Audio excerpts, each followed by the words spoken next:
on mange beaucoup, on mange bien.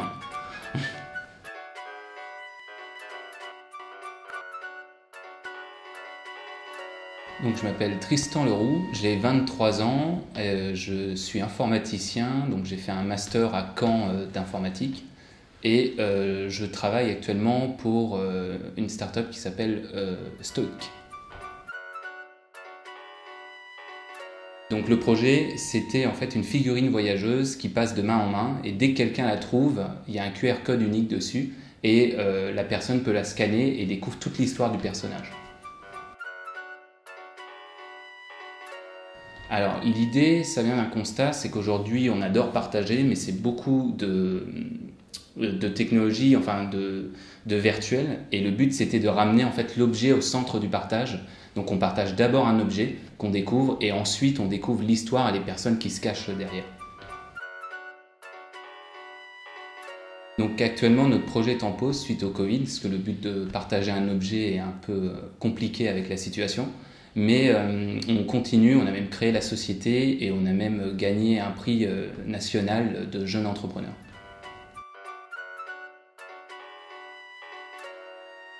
Alors au Startup Weekend, les membres étaient principalement constitués de développeurs, donc ce qui était plutôt bien parce que j'étais moi-même développeur, mais qui a donné quelques lacunes par la suite pour vendre le projet.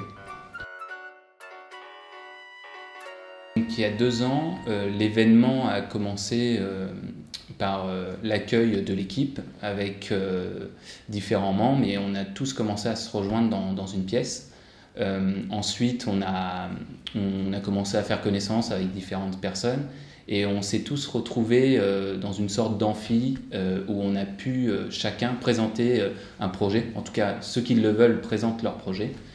Et ensuite, il y a plusieurs activités pour permettre la communication entre les différentes personnes. Moi, je me rappelle d'un fameux lancer de chaussures qu'on faisait pour se détendre l'atmosphère, et on devait retrouver la personne, par exemple.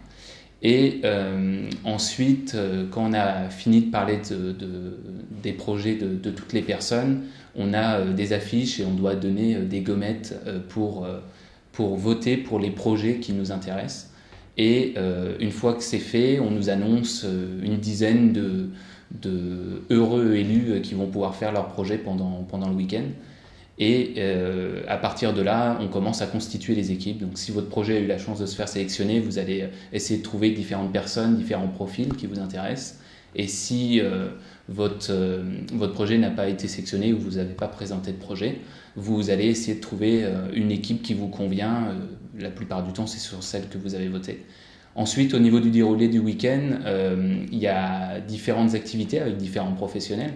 Par exemple, des experts de la communication, il y a d'autres experts comme dans l'informatique ou autre. Et ça nous permet vraiment en fait, d'apprendre durant tout le week-end.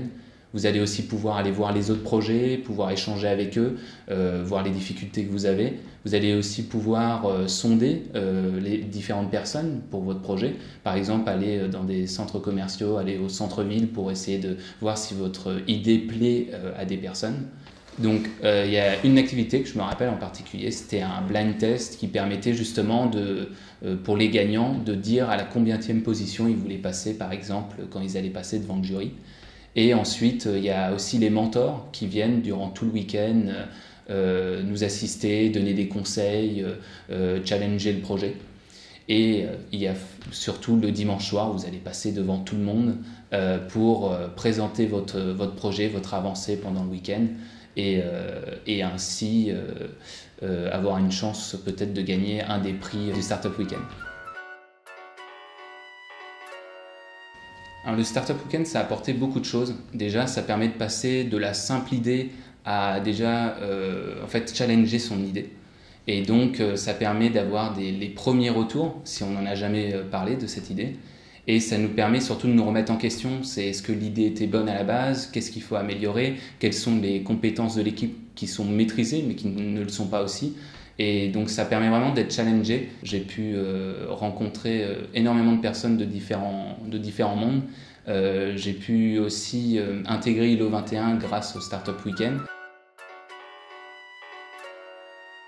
le conseil principal que je dirais, c'est d'oser. Il faut oser parce que vraiment, il n'y a pas de jugement. Vous allez vraiment sortir enrichi de cette expérience, que votre projet ou non soit pris, vraiment oser.